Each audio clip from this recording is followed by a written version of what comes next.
यो कुरा बुझ्नुभयो हजुरले है। अब मैले यहाँनिर लस पनि एक्चुअल क्यालकुलेट गरेको छु है। त्यही सेम कुरा हो मैले यो भने जस्तै। अब मैले लस क्यालकुलेट गर्छु एक्चुअल माइनस प्रिडिक्सन। यो मेरो एक्चुअल स्यालेरी हो, यो मेरो प्रिडिक्सन स्यालेरी हो है। ब्लू लाइनले गरेँ। यो मेरो एक्चुअल स्यालेरी हो, यो मेरो प्रिडिक्सन स्यालेरी हो। अब मैले यही राखिदिएँ फर्मुलामै। 18 भन्ने मेरो के थियो, यो 18 भन्ने मेरो के हो, वाइ हो नि त। अनि यो भनेको मेरो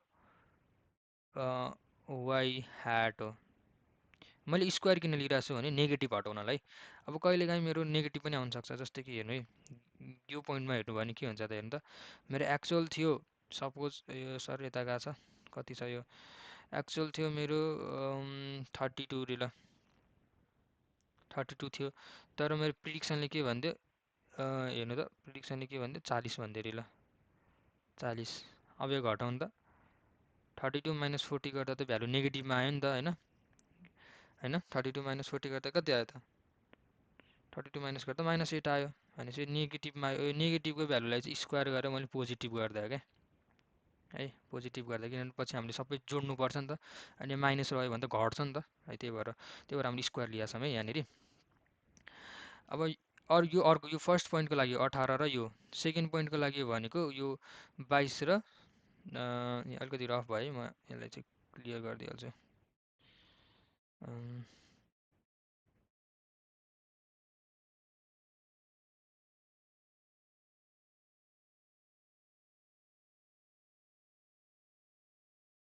यो बुझ्नुभयो हजुरले किन हामीले स्क्वायर ल्यायो भनेको कुरा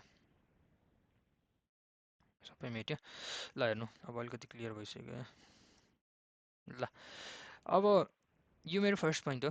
अब मैले सेकेन्ड पोइन्टको लस निकाल्छु।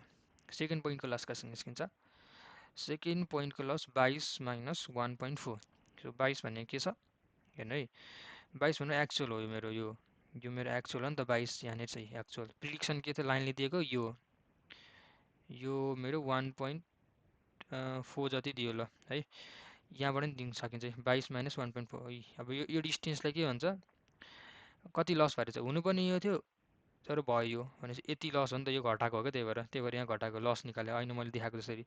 अब मैले थर्ड पोइन्टको लागि गर्छु, फोर्थ पोइन्टको लागि पनि गर्छु होइन। त्यसै गरी फिफ्थ पोइन्ट भने त मेरो 27 छ एक्चुअल, तर आइरहेछ 3.5 है। अब त्यसरी नै मैले यो सबै कुराहरूको चाहिँ क्यालकुलेसन गर्दै गर्दै गर्दै गर्दै जान्छु। अब यो अहिले के बुझ्नु भने यो 0.7 भनेको चाहिँ 7,000 हो है। यो भनेको 18,000 हो, यो भने 7,000 हो, यो भनेको 22,000 हो, यो भनेको 14,000 हो। यसरी बुझ्नु पऱ्यो है। अब मैले यो कुरा चाहिँ प्लट गरिदिन्छु। अनि अब प्लट गरिदिएपछि चाहिँ यो कुरालाई नि अलिकति यहाँनिर चाहिँ मिलाउनु पर्छ है हामीले। अब यहाँनिर 18 छ नि त, यो 18 त हुँदैन हाम्रो है, 1.8 हुन्छ, 2.2 हुन्छ है। यहाँनिर चाहिँ मैले अब अस्ति एजम्सन गरेको थिएँ नि त, 1 भनेको चाहिँ 110 के हो भनेर एजम्सन गरेको थिएँ नि त है। त्यही भएर यहाँनिर 1.8 हुनु पऱ्यो, यहाँ 2.2 हुनु पऱ्यो। अब यहाँनिर चाहिँ यहाँ पोइन्ट राखिदिन्न, 2.2, 2.7, 2.2 है। यो पोइन्ट चाहिँ अलिकति छुटेछ, यो पोइन्ट चाहिँ राख्नु पऱ्यो हजुरले। किनभने अब यो भन्ने पनि पोइन्टमा छ, यो पनि पोइन्टमा हुनु पऱ्यो नि त, बुझ्नुभयो नि। 8,000। अब हेर्नु है, अब लास्ट एकचोटि भन्छु है, यहाँ के भइरहेछ। यो पोइन्टमा हेर्नु, फर्स्ट पोइन्टमा हेर्नु, यो फर्स्ट पोइन्टमा भनेको 1.8 चाहिँ एक्चुअल थियो। 1.8 भनेको एक्चुअल स्यालेरी जुन 18,000 जुन हो यहाँ चाहिँ यो है, जुन चाहिँ मेरो यो हो, यो 18,000 यो चाहिँ एक्चुअल। तर मेरो लाइनले के प्रिडिक्ट गर्यो, 0.7 7,000 है, 7,000 प्रिडिक्ट गर्यो, जुन चाहिँ यो पोइन्ट हो। अब यो दुइटाको डिस्टेन्स भनेको लस हो नि त, कतिको चाहिँ गलत प्रिडिक्ट गरेछ, कति घटी प्रिडिक्सन गरेछ नि त भनेको 1.8 माइनस 0.7 गऱ्यो भने त्यति चाहिँ घटी प्रिडिक्सन गरेछ भनेपछि मेरो 1.8 माइनस 0.7 गर्दाखेरि कति आउँछ त, 1.8 माइनस 0.7 गर्दा 1.1 आइरहेछ भने चाहिँ 1,000 जति चाहिँ यसले चाहिँ कम प्रिडिक्सन गरेछ है 7,000 18,000 माइनस 7,000 गरे नि भयो त्यही कुरा हो। 18,000 माइनस 7,000 भनेको 11,000 चाहिँ यसले कम भनेछ। यो लस हो नि त। अब यसरी सबैको लस निकाल्छौँ। अब हेर्नु त टोटल लस त यति धेरै आयो क्या।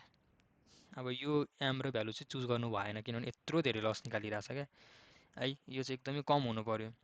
यो चाहिँ नियर टु जिरो हुनु पर्यो, क्लोजर टु जिरो हुनु पर्यो। अनि त्यो जब मैले यस्तो भ्यालु चुज गर्छु यम र बीको त्यो भ्यालु राख्दा चाहिँ मेरो लाइन चाहिँ क्लोजबाट गएर एकदमै क्लोजबाट गएर यिनीहरूबाट सिधा हुनु पऱ्यो लाइन, स्ट्रेट लाइन।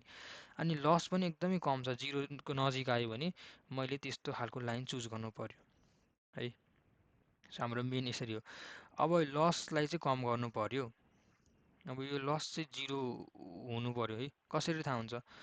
मैले अब यस्तो खालको चाहिँ जब मेरो लस चाहिँ जिरो छ, जब मेरो लस जिरोको नजिक हुन्छ, क्लोजर टु जिरो है, जिरो त ठ्याक्कै हुँदैन, जब मेरो भ्यालु क्लोजर, जब मेरो लस चाहिँ क्लोजर टु जिरो हुन्छ नि, अथवा क्लोजर टु जिरो हुन्छ होइन है, जब मेरो लस चाहिँ क्लोजर टु जिरो हुन्छ मैले त्यस्तो खालको यम र बी चाहिँ लिनु पऱ्यो।